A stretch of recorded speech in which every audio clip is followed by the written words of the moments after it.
Bonjour Sullivan. Bonjour Ousmane. Alors je suis représentant du collectif Jeunesse Sevranaise et le premier tour des élections vient de se terminer et cette semaine on attaque le deuxième tour, ce dimanche. Tu as eu 1002 voix au premier tour, ce qui représente 11,3% des suffrages exprimés. Quel est ton ressenti sur ce score?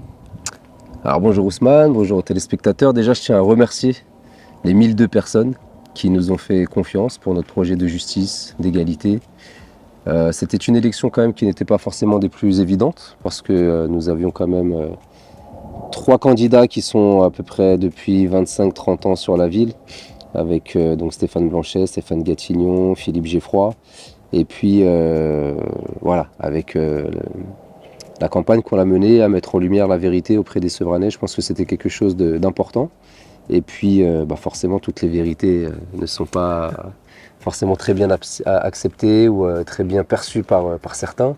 Et puis voilà, donc je pense que il y a eu un peu de déception de la part de certains membres de l'équipe parce qu'on s'attendait quand même à faire un résultat un petit peu plus conséquent, mais moi je trouve que ça reste quand même très respectable. Très respectable parce que j'ai presque doublé le nombre de voix par rapport à 2020. Et puis Et tu es au deuxième tour. Et on se qualifie seul pour le deuxième tour. Chose qui est quand même très importante. Et puis au vu de la complexité de la campagne électorale, je pense qu'on peut être fier de ce qu'on a fait, on peut être fier de nos équipes, de la campagne que nous avons menée et de se qualifier seul au second tour. Donc voilà, je souhaite dire un grand bravo aussi à tous les membres de l'équipe, qu'ils soient colistiers ou non, et les féliciter pour le travail accompli, pour leur résilience, leur résistance, l'implication qu'ils y ont mis, parce qu'il y en a qui ont vraiment donné beaucoup de leur personne, de leur temps et même parfois de leur santé. Donc voilà, un grand bravo à tout le monde et puis le combat continue. Et comment tu interprètes le fait qu'on ait 60% d'abstention? Donc 60% des personnes en capacité de voter sur la ville de Sevran ne l'ont pas fait. Je pense qu'il y a de plus en plus de défiance entre les citoyens et leurs représentants politiques ou leurs candidats politiques. Et avec ce qui se passe à l'heure actuelle, même sur Sevran, on peut encore le comprendre. On voit Philippe Geffroy, candidat de droite, qui a toujours été ce représentant de la droite depuis des années sur la ville de Sevran, qui a rejoint Stéphane Gatignon, qui lui est plutôt estampillé de gauche, initialement Parti communiste, puis Europe Écologie Les Verts, après macroniste, et puis aujourd'hui fait alliance avec Philippe Geffroy, à la surprise de tous. Ah, le mélange des genres. Exactement, c'est quelque chose qui... Voilà, et puis on voit une personne, Sergio Dias-Martins, qui était sur la liste de Stéphane Blanchet au premier tour là, de ces élections-là. Et aujourd'hui, on le voit dans l'équipe de Stéphane Gatignon quelques jours après le premier tour. Et donc je pense que c'est toute cette tambouille politique qui fait qu'à un moment donné, les citoyens se disent finalement c'est toujours les mêmes qui reviennent, quels que soient les noms, quel que soit le turnover. Ce sont des personnes qui sont plus là pour leurs intérêts personnels et individuels que pour l'intérêt général. Au vu de ce que nous avons dénoncé aussi, c'est pas évident parce qu'on voit des millions qui ont été dilapidés de la part de différentes majorités successives. Des millions. Des millions et des millions, des dizaines de millions même on peut dire. Et c'est pour ça qu'il y a un désamour profond, je pense, entre une grosse partie de la population et les représentants. En 2020, on pouvait expliquer un taux d'abstention anormalement élevé à cause du Covid, donc on était à 75%. Je pensais au moins qu'on allait taquiner les 50% de participation, mais non, on n'a même pas atteint les 40% de participation, donc plus de 60% d'abstention, c'est énorme. Mais je pense que les citoyens ne devraient pas se résigner. Et au contraire, je pense que c'est un engagement et c'est une responsabilité. Et j'encourage les gens, même si je sais que c'est pas évident. Parce qu'à un moment donné, on peut être dégoûté, on peut ne plus y croire et de dire, mais de toute façon, que ce soit Pierre, Paul, Jacques, ça va pas changer notre quotidien. Donc on peut les comprendre, mais je pense que aujourd'hui, l'heure est à la révolte, l'heure est à l'indignation, mais surtout à la mobilisation. Et c'est pour ça que j'invite les personnes, quelles que soient leurs opinions, à venir voter, à s'exprimer, quitte à voter blanc. Et c'est pour ça qu'aussi il y a beaucoup de personnes qui militent pour que le vote blanc soit pris en considération. Et voilà, il faut apporter même cette contestation. On peut ne pas avoir de sensibilité particulière pour l'ensemble des candidats, mais il faut venir l'exprimer quand même en fait. Et je pense que c'est important. Mais voilà, c'est cette défiance qui ne fait que s'accroître. Et c'est au niveau local, mais c'est au niveau national aussi. Quand on voit toutes les affaires qui touchent des hommes et des femmes politiques, je peux comprendre que la population à un moment donné en ait marre et dire en gros débrouillez-vous parce que quoi qu'on fasse, notre quotidien ne s'arrange pas. Rien ne change, peu importe les positions qu'on prend. Puis on a maintenant la montée des extrêmes. de l'extrême droite notamment, qu'on voit qui grattent du terrain. Donc, ce qui fait une raison de plus pour que les jeunes, parce que c'est eux qui sont les plus grands absents, il me semble, c'est eux qui ont la plus grande part dans l'abstention. C'est à eux peut-être de faire barrage maintenant à ce fléau qui arrive et qui arrive très bientôt, parce que les élections présidentielles, c'est l'année prochaine. Donc ces élections-là, en fait, nous donnent un petit peu le parfum de ce qui nous attend dans les années à venir. Ah, il y a un véritable enjeu autour de la jeunesse, mais pas que. Mais c'est vrai que la jeunesse aujourd'hui se désintéresse beaucoup de la politique. C'est une responsabilité aussi des grands frères, des parents aussi, de pouvoir les mobiliser, de pouvoir les sensibiliser, de leur faire comprendre l'importance de la chose politique, parce que si on a la chance de pouvoir voter aujourd'hui, c'est aussi parce qu'il y a des hommes et des femmes qui ont sacrifié beaucoup, parfois jusqu'à en payer le prix de leur vie, pour que nous puissions avoir certains droits, nous puissions acquérir quand même certaines libertés fondamentales. Et ce droit de vote, comme disait Victor Hugo, il est très important parce que c'est ce qui peut armer le peuple et désarmer entre guillemets des élites qui n'iraient pas dans le sens de l'intérêt général. Donc il y a véritablement un véritable enjeu autour de la jeunesse, mais pas que. Tu avais le choix entre maintenir ta candidature ou fusionner. Je pense que tu as dû recevoir des coups de fil le soir des résultats dimanche. Et pourtant, tu es resté droit dans tes bottes et tu as gardé ta liste, alors que, il me semble, donc Geffroy, comme tu le disais, a rejoint Gatignon, et Florian maintenant aujourd'hui soutient Blanchet, même s'il n'a pas eu les 10% pour passer au prochain tour, il a donné son soutien à Blanchet. Alors, c'est vrai que Florian a fait plus de 5%, donc il pouvait faire fusionner sa liste. Il a fait le choix de le faire avec Stéphane Blanchet. Nous, on aurait pu fusionner, on aurait pu retirer notre liste aussi. Plein de choix se présentaient à nous. Et ça a été une décision collégialement débattue. Et puis le soir des élections, étant donné qu'il y avait une personne de l'équipe de Philippe Geffroy avec qui on s'entendait plutôt bien, j'ai passé un coup de téléphone pour savoir comment ils avaient accepté et pris ces résultats, parce que c'était quand même pas forcément évident. Et donc, rapidement, c'est dégagé de nos équipes. Alors, je tiens à préciser quand même, parce qu'il a été dit sur les réseaux que nous avions tenté une approche, pas de réponse pour une fusion, etc. Ça n'a pas été le cas. C'était un coup de téléphone de courtoisie, voilà, pour savoir comment ça se passait. Moi, comme j'avais dit, dans les équipes de Philippe Geffroy, il y avait quand même des personnes qui, dans la procédure que j'ai contre Stéphane Blanchet, avaient dit la vérité, avaient dit que j'avais été victime de discrimination, et ça a aidé pour aider à la manifestation de la vérité. Donc par rapport à ces personnes-là, je pouvais dialoguer avec une liste telle que celle-ci, mais pas forcément avec la tête de liste en tant que tel, Philippe Geffroy. Et donc voilà, ce coup de téléphone était pour savoir un petit peu comment ils acceptaient ce résultat qui était quand même une grosse déception pour leur équipe. Rien de plus. Donc voilà, ensuite on s'est réunis avec l'équipe, on a discuté, on a envisagé plusieurs possibilités, mais rapidement... dans l'équipe, il a été décidé de ne pas faire d'alliance parce que on ne peut pas juger et estimer des candidatures illégitimes, parce que si la justice avait fait le travail correctement, ces personnes-là n'auraient pas pu se présenter aux élections, et ensuite aller se rallier à des personnes que nous dénonçons depuis plusieurs mois en fait. Et c'est pour ça, on l'a dit depuis même un certain temps, pour nous, où les élections ont été biaisées, nous ont été volées. Et je le disais avant même les résultats du premier tour. Et j'avais dit que, quel que soit le résultat, il y aura certainement des saisines judiciaires pour faire invalider les élections, parce que, je le maintiens, au vu des rapports de la Chambre régionale des comptes, au vu des aveux du maire Stéphane Blanchet sur certaines infractions caractérisées, matérialisées, dont il a reconnu les faits, ces personnes-là n'auraient pas pu se présenter aux élections. Et donc, il y a une atteinte à la sincérité du scrutin. Et la loi prévoit que dans certains cas, notamment en termes de diffamation, etc., il y a des procédures accélérées, parce qu'on ne peut pas raconter tout et n'importe quoi. Et donc la justice prévoit que des délais soient compressés jusqu'à 24 heures pour pouvoir aider à la sincérité du scrutin. Et si des informations erronées, mensongères, calomnieuses, diffamatoires sont répandues, qu'on puisse les rectifier avant donc les élections. Et donc là, moi je considère tout simplement que la sincérité du scrutin n'a pas été respectée. Nous défendons le droit à la dignité depuis des années, que ce soit la dignité humaine dans le milieu professionnel, dans l'habitat, la dignité de nos finances publiques, et aujourd'hui on veut défendre la dignité du scrutin. Et il est de notre responsabilité de poursuivre cette mobilisation pour dire quel que soit le résultat, logiquement vous ne devriez pas être là où vous êtes. Et donc c'est pour ça qu'il y aura tout un exercice et une mobilisation à poursuivre avec les personnes qui ont voté pour cette volonté de justice et d'égalité, pour faire en sorte que les Sevranais puissent retrouver leurs droits et puissent être respectés dans leur représentativité électorale et républicaine. Donc voilà, le choix a été porté sur rester digne, la tête haute, aller ni avec l'un ni avec l'autre, parce que nous les dénonçons depuis plusieurs semaines. Pas de compromission. On était capable de faire des compromis, mais là ça aurait été du domaine de la compromission. Et donc on a toujours dit en politique, on peut faire certains compromis pour l'intérêt général, mais pas de compromission.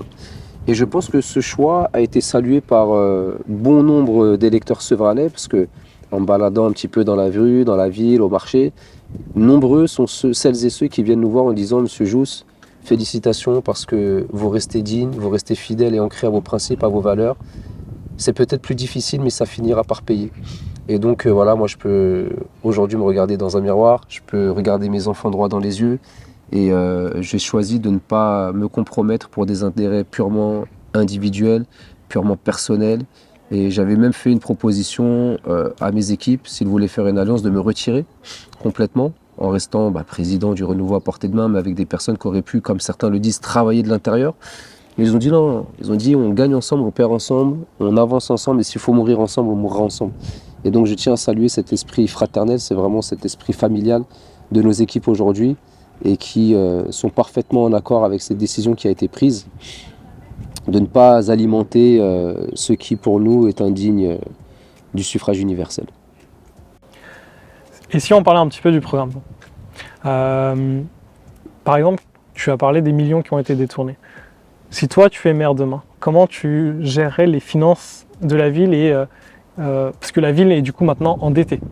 Ce qui fait qu'il est très difficile de faire des investissements et de dépenser de l'argent. Actuellement, le maire essaie de gratter un petit peu à droite à gauche sur tous les budgets. Par exemple, l'entretien des routes qui est catastrophique depuis ces dernières années. Toi, Sullivan, demain, tu es à la tête de la mairie. Qu'est-ce que tu nous proposes ? Déjà, c'est l'assainissement des finances publiques, parce que ça passe par là. Comme je l'ai dit, avoir un programme, c'est une chose, c'est très bien, c'est un objectif qu'on se donne, c'est une destination à atteindre.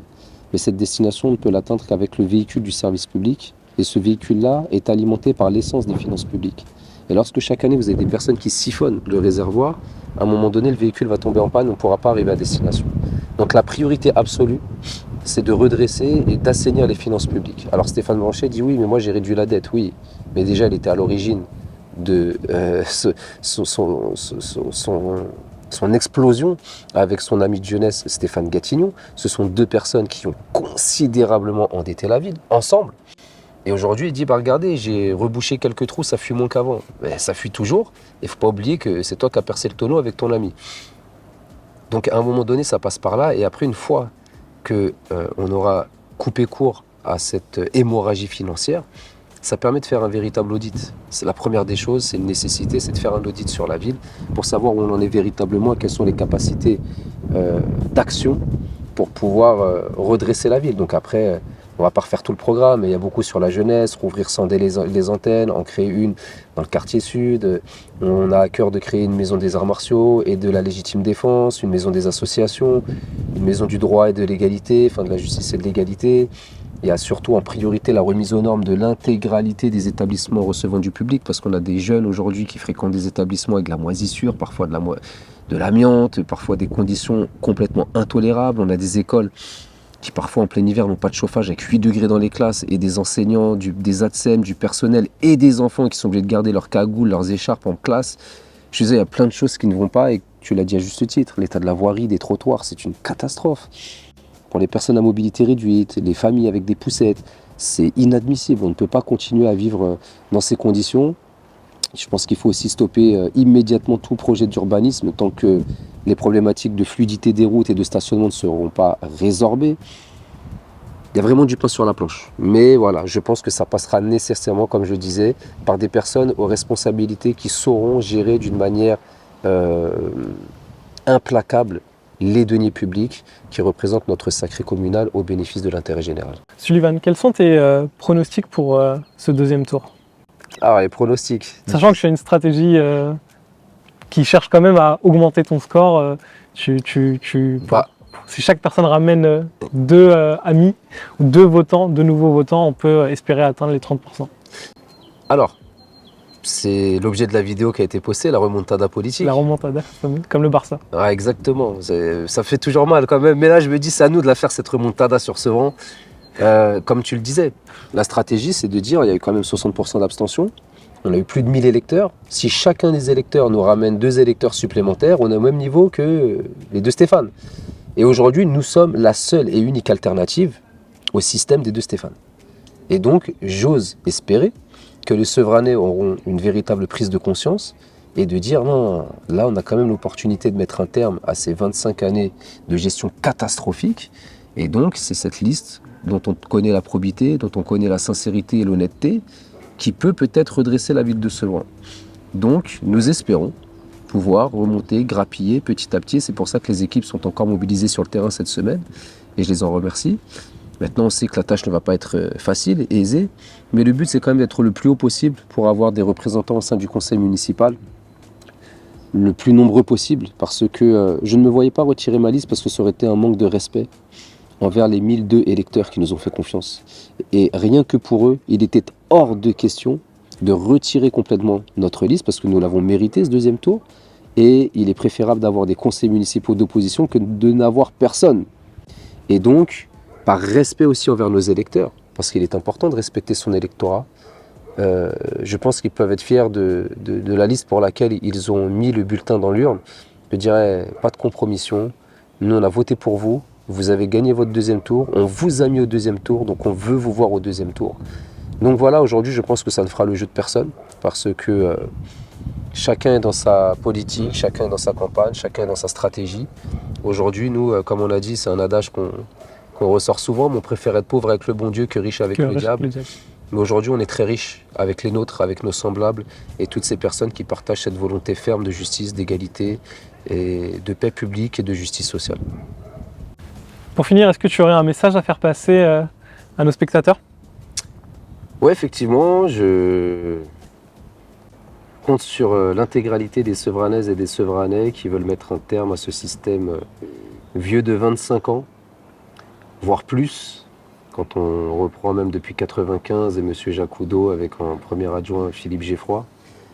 Donc on peut remonter sur les 30 dernières années, de faire un choix responsable. De faire un choix responsable en votant pour notre liste citoyenne, notre liste qui a fait ses preuves, en termes d'honnêteté, de sincérité, de probité, de combativité, de militantisme. Nous sommes quand même au plus proche de la population depuis de nombreuses années. Et aujourd'hui, voilà, cette embrouille politique, il faut y mettre un terme. Comme je l'ai dit, la remontada, elle est possible, mais elle ne sera pas possible sans vous, sans votre mobilisation. Donc n'hésitez pas d'ici dimanche à en parler autour de vous, de diffuser l'information sur vos téléphones, sur vos réseaux. Et puis, en espérant que cette mobilisation pourra à un moment donné porter ses fruits et faire en sorte que la dignité, la sincérité, l'honnêteté puissent être rendues sur la ville de Sevran et que Sevran revienne enfin aux véritables Sevranaises et Sevranais en tout genre, dans le respect de la différence, pour le vivre ensemble sur un même territoire et surtout pour cette égalité en droit qui nous est chère. Donc voilà, rendez-vous aux urnes, rendez-vous dimanche 22 mars 2026 dans les bureaux de vote de la ville de Sevran. Prenez soin de vous et on compte sur vous. Et je rajouterais que c'est pour les 7 prochaines années à venir. Donc c'est nous, la jeunesse, qui vont devoir subir le plus. Donc j'invite toutes les personnes, alors quand on dit jeunesse, tous ceux qui ont moins de 40 ans, en tout cas, à participer massivement et à faire le bon choix.